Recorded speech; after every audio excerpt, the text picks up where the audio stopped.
பாக்கியராஜா தேவர் அவர்கள் தலைமையில் இன்றைக்கு தேவர் சமூகமானது 25 மாவட்டங்களில் இன்று மாவட்ட தலைமை ஆட்சியர் அலுவலகத்தில் நாங்கள் தேவரின் அரசாணையை 1995ஆம் ஆண்டு வெளியிடப்பட்ட தேவரின் அரசாணையை உடனடியாக நடைமுறைப்படுத்த வேண்டும் என்ற கோரிக்கையை வலியுறுத்தி PMT மக்கள் பாதுகாப்பு இயக்கமானது மாவட்ட ஆட்சியர் அலுவலகத்தில் இன்று மனு கொடுக்க வந்துள்ளோம்.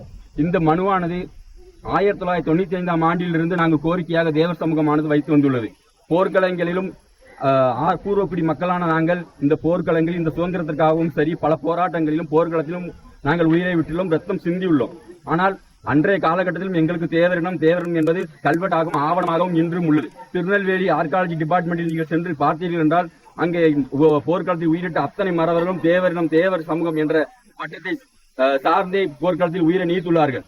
ஆனால் அப்படி இருக்கையில் இந்த தமிழக அரசு நாங்கள் மன்னர்களாக இருந்து இன்று சாதாரண மக்களாக பழையக்காராக ஜமீனாக மாறி சாதாரண மக்களாக இருக்கின்ற காலத்தில் அந்த தேவரினம் என்ற தேவர் அரசாணையை எங்களுக்கு இன்று வெளியிடாமல் கால தாமதித்துவதே வருகிறார்கள்.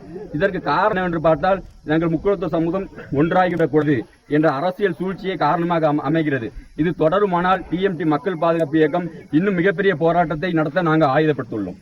உங்க பேரு? சந்தன பாண்டியன், PMT மக்கள் பாதுகாப்பு இயக்கம் தென்மண்டல கொள்கை பரப்பு செயலாளர்.